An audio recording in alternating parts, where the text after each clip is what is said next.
tonight. The Taliban have informed us that they are prepared to provide the safe passage of civilians to the airport. The U.S. scrambling to evacuate Americans out of Afghanistan as the Taliban tightens controls. The political fallout facing the Biden administration. Plus, the plight of Christians in Afghanistan. The underground church speaks, and es un modo sencillo pero profundo de promover el bien común. A plea from the Pope as the global pandemic wages on. All this and more tonight on Faith Nation.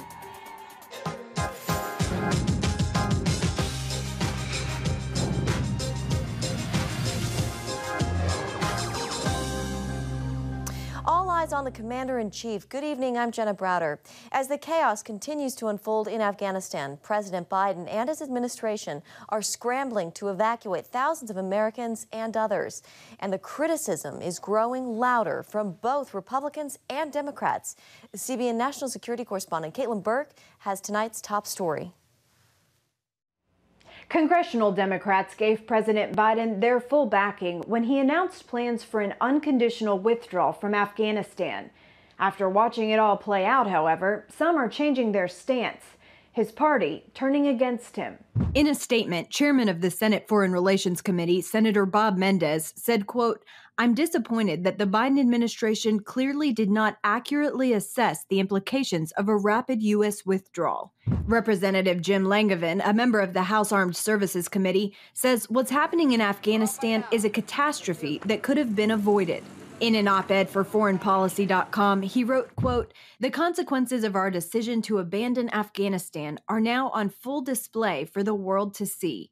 It didn't have to be this way." Meanwhile, swift and blistering rebukes from the Republicans. Former Vice President Mike Pence called Biden's retreat from Afghanistan, quote, "a foreign policy humiliation unlike anything our country has endured since the Iran hostage crisis." On Hugh Hewitt's podcast, combat veteran Senator Tom Cotton called Biden detached from reality. The world can now see that Joe Biden is impotent and incompetent, and we should not be surprised that you see Vladimir Putin and Xi Jinping and other adversaries of America already using this to their advantage. Senate Minority Leader Mitch McConnell calls the Afghanistan evacuation a botched exit. All of this is the aftermath of the decision first to withdraw and then to withdraw in a precipitous and incompetent way. A new Reuters poll shows Biden's approval rating sinking to the lowest point ever, coinciding with the fall of Kabul. I think politically you are seeing the president dealing with, one of his first major crises besides the coronavirus pandemic. But I think the biggest takeaway from this poll is that it is a snapshot in time. And in this moment, this week, really, this day, the Biden administration is not in a great place. The House Foreign Affairs Committee announced it will hold a hearing on the handling of the Afghan withdrawal early next week, calling on some of the highest level officials in the Biden administration to testify. Caitlin Burke, CBN News. All right, thank you, Caitlin. Well, today we finally heard from the Defense Secretary and Joint Chiefs in a Pentagon briefing. General Mark Milley, who's been criticized for issues surrounding the withdrawal, says his focus right now is saving the lives of all Americans. There'll be many postmortems on this topic, but right now is not that time. Right now, there are troops at risk, and we are the United States military, and we fully intend to successfully evacuate all American citizens who want to get out of Afghanistan. And here with us now, Bradley Bowman, Senior Director of the Foundation for Defense of Democracy's Center on Military and Political Power. Bradley, welcome. So we just heard General Milley there. He also said that nothing that he saw, no intelligence that he saw indicated Afghanistan would fall as quickly as it did in 11 short days. What do you think when you hear that? Thanks for the question and the opportunity to join you. The intelligence was clearly, and this was reported in the open unclassified domain, was that if the U.S. conducted a precipitous withdrawal, that we would see Taliban gains and potentially the fall of the Afghan government within months. So it may be true that he didn't see intelligence to say it would fall in 11 days, but he and more importantly, President Biden, who made the decision, did see intelligence to say that this could be the result. But many of us were surprised by how quickly it happened. Yeah. There could be serious political implications here for the Biden administration. But beyond the political fallout here in Washington, the reality for the people living in Afghanistan, the Taliban saying they're going to be more humane, more forward-looking, but all indications, Bradley, really say that's not going to be the case. We're hearing horrific stories. What is life going to be like for people in Afghanistan now with the Taliban in charge? That's exactly right. Here's the bottom line I'd want your viewers to walk away from with. The Taliban al-Qaeda terrorist syndicate, and I think that's the right way to say it, that murdered 3,000 of our citizens on 9/11, once again enjoys a virtually uncontested safe haven in Afghanistan, as it did on September 10th, 2001. But now their ranks have been reinforced by thousands of released prisoners, and their arsenals are teeming with new weapons, many of them American in origin, and they're now able to say that they defeated the United States of America. This is going to supercharge terrorist recruitment and radicalization around the world. This is truly a horrible catastrophe, but I do agree with General Milley. We have to focus right now on getting Americans to safety and our vulnerable ally Afghan partners to safety, and many of them cannot even get to the airport because our military it needs to make it easier for them to get to the airport because they can't get past the Taliban checkpoints. In your view, how should this have been handled differently? I called, like many, repeatedly for the administration not to do this. General H.R. McMaster and I, 3 or 4 weeks ago, wrote an op-ed in the Wall Street Journal warning of disaster if Biden proceeded. He ignored that. He proceeded. He did a timeline-based conditions ignoring withdrawal, just like he advocated for in Iraq in 2011. And here we are. If we had kept a small force there providing close air support, intelligence, surveillance, reconnaissance, logistical support, and modest training, we would have been able to continue to ensure that we did not have an al-Qaeda safe haven in Afghanistan. We would have secured the gains that Afghan women and girls have made. We would have protected the religious and other minorities. And we would have avoided where we are today. What changed from August 5th when the Taliban controlled no provinces to now that the government has fallen? What changed? President Biden's decision, and he owns this. Bradley, is there any way our government can make this right? At this point, it's going to be much more difficult. I want to be optimistic. It's my nature to be optimistic. I would say, number one, we got to learn the lessons. We got to reject the fantasies like that the Taliban and al-Qaeda aren't attached at the hip. The Taliban conducted this offensive with the help of al-Qaeda in the north. So I was not exaggerating a moment ago when I said we now have an al-Qaeda safe haven. They work together to achieve this battlefield result. And by the way, they now have an air force. Now it's not F-35s or advanced fighters, but they now have an al-Qaeda Taliban air force with our Black Hawk helicopters and other fixed-wing aircraft that could be used to slaughter minorities or kill those who might want to push back. I would just flag for your viewers that there are some Afghans that are still fighting in the Panjshir Valley who are standing up to this. And so it's not over, but I don't have any illusions about whether the Biden administration is going to want to support them. Yeah. The vice president, too, or maybe former vice president is more right, is now calling on those people to fight back against the Taliban. Bradley Bowman with FDD, it's great to have you on. Thank you so much. Thank you. Well, for Christians in Afghanistan, these are increasingly scary and uncertain times. And we're now hearing from the underground church there. One man describing the utter devastation they feel.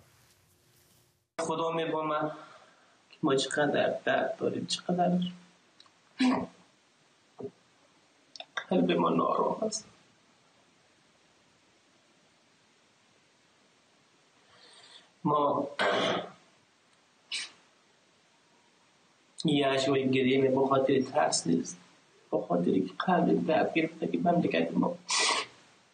مملکت زیبای ما به دست یک گروه وحشی افراطی افتاده و تمام ارزش‌هایی که برای از مملکت بود از بین رفت. کل دنیا امروز پر تنها گذاشتن. And despite the very real threats, Afghan Christians say they are undeterred and will continue sharing the gospel. CBN senior international correspondent George Thomas spoke exclusively with some of those who work and serve there. Within hours of capturing Herat, the terror group's fighters were out patrolling streets trying to convince residents of Afghanistan's third largest city that life would soon return normal. Business will continue as normal, and people are happy with us. And with our services, they will be happier.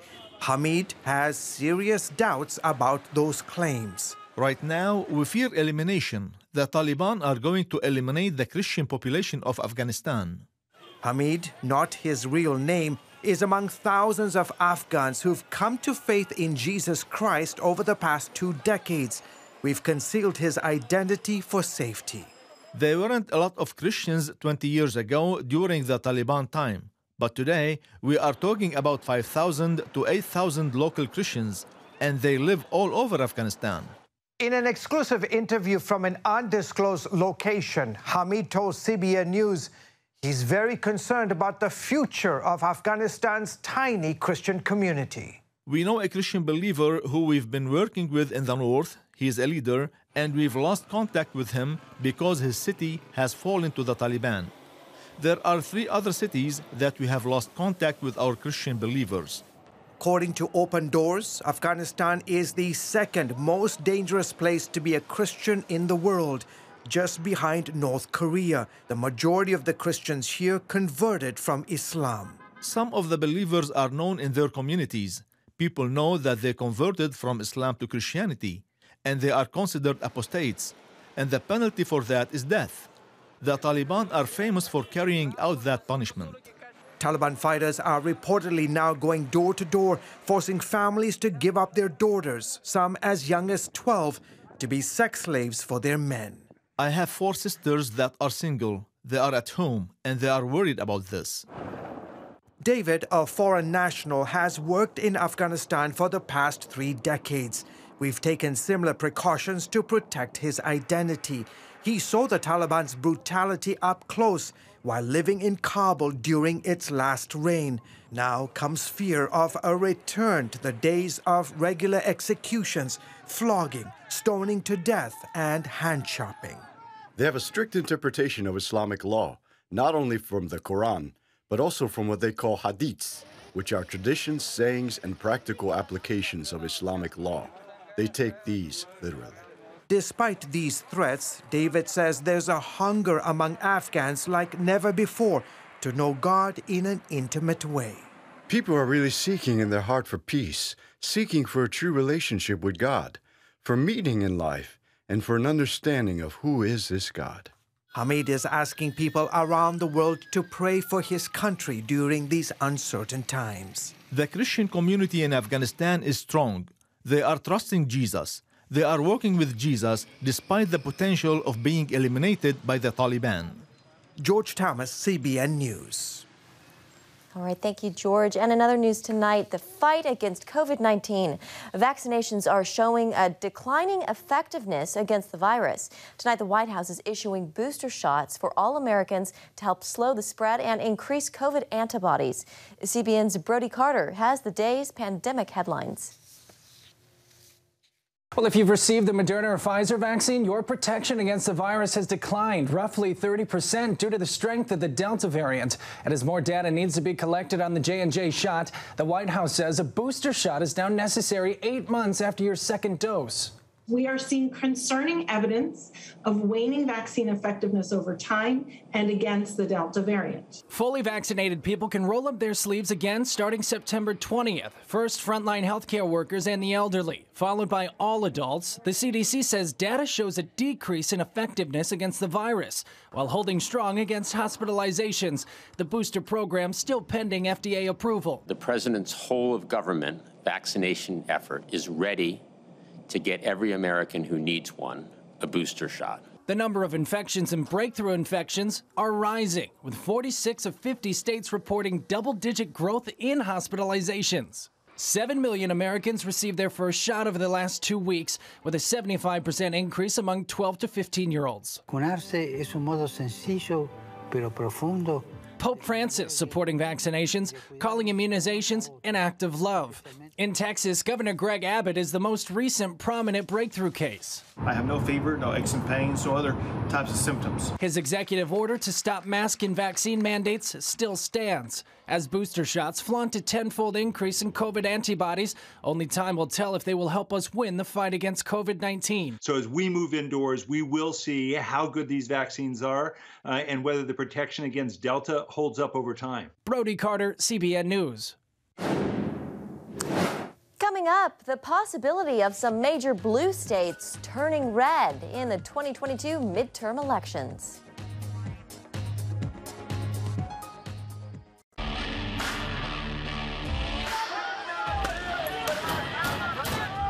Having sex before you marry is a bad idea.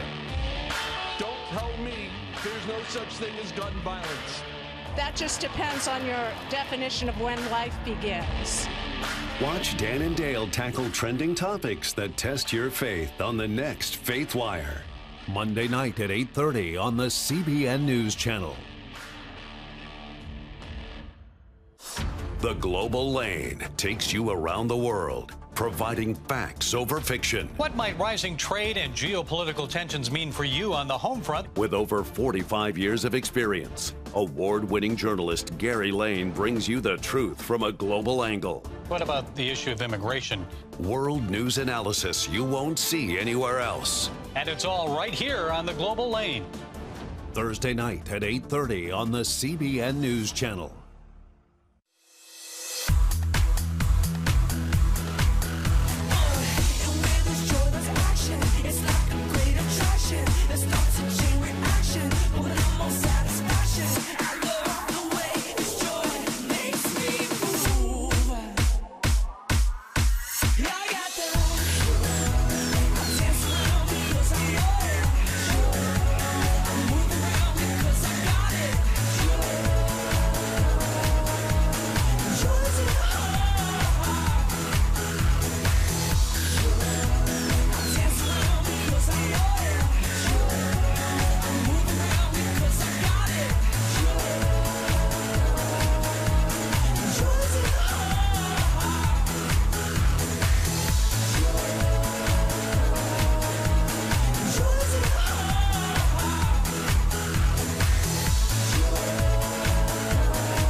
Welcome back. New 2020 census data means redistricting in states across the country. And the stage is set with a spotlight on state legislatures. CBN Capitol Hill correspondent Abigail Robertson has more on how this could affect the 2022 midterms. 7 congressional House seats are shifting in 2022, with 3 GOP strongholds gaining seats, while blue states like New York and California lose them. We're seeing vast changes in the United States. Texas will add 2 seats, while Florida, North Carolina, Colorado, Montana, and Oregon will each gain 1. Particularly in states that have one-party control, you're going to see some efforts to try to redraw lines to try to benefit that party. That tends to favor Republicans more than Democrats, but it's going to happen everywhere. ABC News' Rick Klein told CBN News' Faith Nation that how this plays politically will depend on the particular rules in each state. There's going to be a series of massive battles, all on a very tight time frame in advance of the primaries next year. While we expect a lot of talk of gerrymandering around the country, the legal battles can't go on forever. The sooner that the states can draw their districts, finalize their maps, the sooner the legal process can begin to play out. And all of that needs to take place well in advance of 2022. Zach Smith of the Heritage Foundation tells CBN News voter eligibility was not included in census results. The districts will be allocated, as I understand it, based on actual population, not simply based on citizenship. Another big factor for next year's midterms, will voters support the massive spending plans pushed by Democrats? Democrats are essentially betting on themselves and their ability to sell this. Otherwise, they are staring down the possibility, if not the likelihood, of losing the House and perhaps the Senate as well. So it's as high risk a moment as you can imagine politically for the Democrats to be pushing something of this magnitude on their own. Klein adds that if Democrats are able to pass their spending plan, it will lead to additional taxes on Americans. and that's a tough thing to sell politically. Reporting from Virginia, Abigail Robertson, CBN News. Up next, their goal is to eliminate any trace of Christianity. Who it is may not surprise you. The extreme lengths they're going to next. Want to be a part of a community that inspires your spiritual growth while winning prizes? The all-new MyCBN app. Connect with the community for prayer and encouragement. Track and set spiritual goals. Enjoy conversation starters with friends and family. And collect points to win prizes. The all-new MyCBN app. A great place to belong. Download the app at cbn.com/mobile. Grow, connect, have fun. The all-new MyCBN app. On the home front. Thanks for joining us for CBN's On the Home Front, where we highlight what the men and women of America's military do to defend our country. CBN honors the men and women in our military with an initiative called Helping the Home Front. It partners with churches across the country to meet the needs of their military families, from repairing homes to wiping out medical bills for wounded veterans. Wednesday at 3 on the CBN News Channel.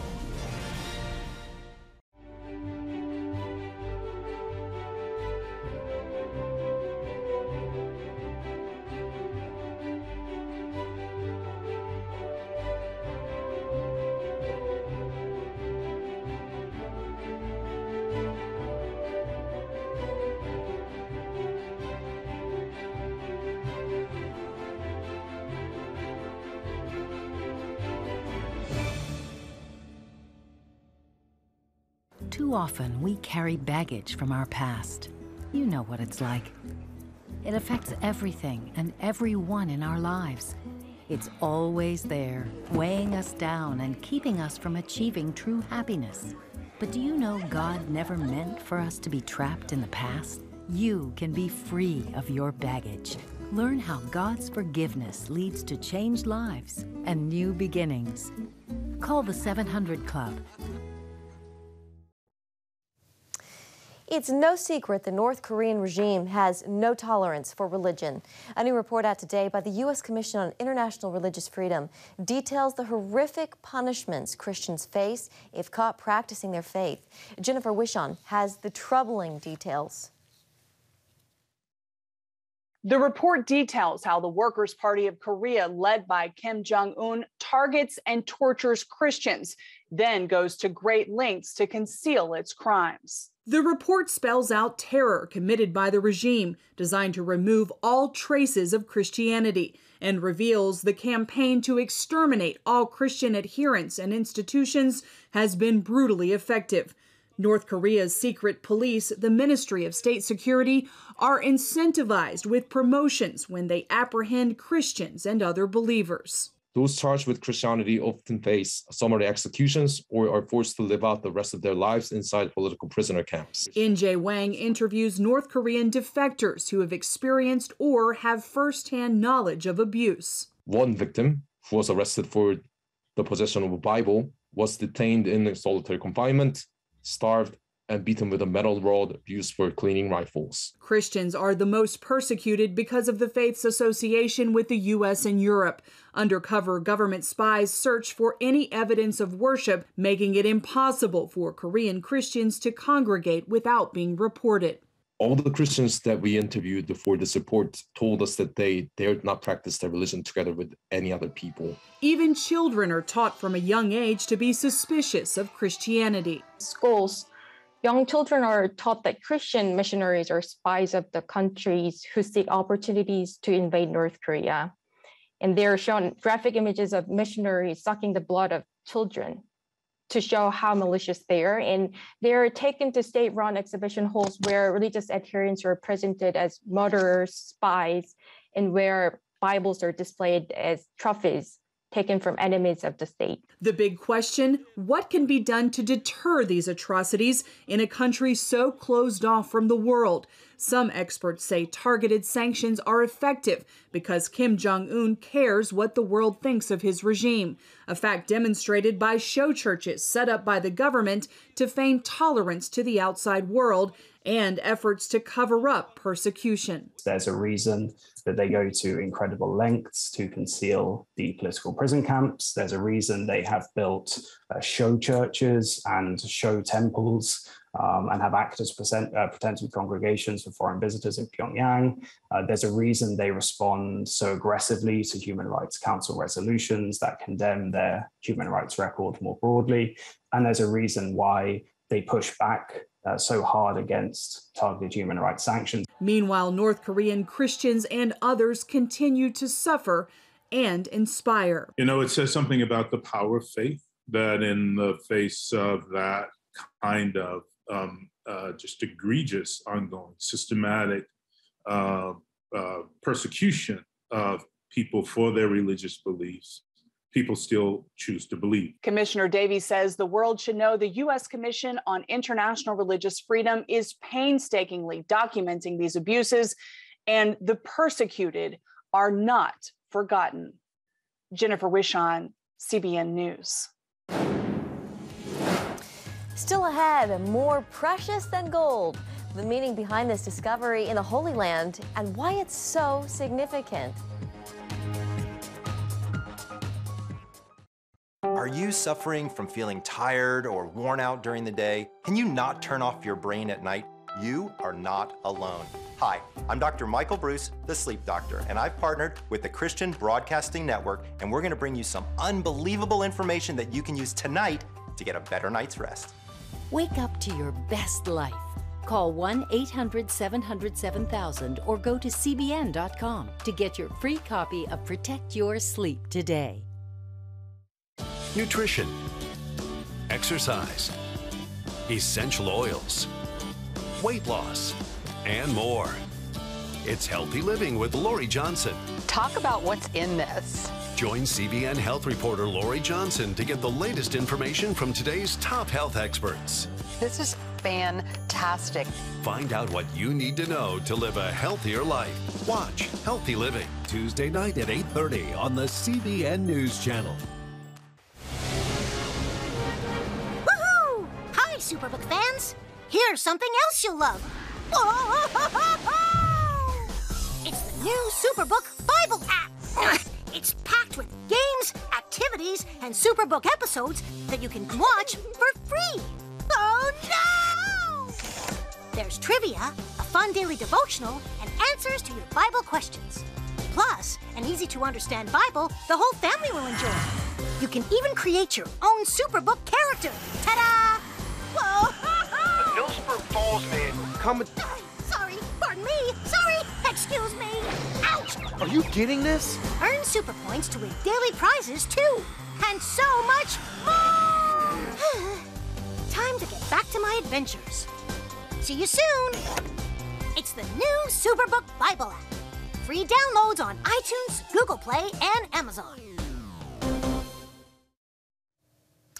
Finally tonight, Israeli archaeologists have uncovered treasures from the Byzantine era. The dig near Tel Aviv produced artifacts from 1,500 years ago and point to the influence of Christianity. A rare gold coin depicts an emperor on one side and an image of Golgotha on the other, the place where Jesus was crucified. The relics show what life was like in the Byzantine era and that Christianity's influence was alive and well. And that will do it for Faith Nation this evening. We'll see you tomorrow.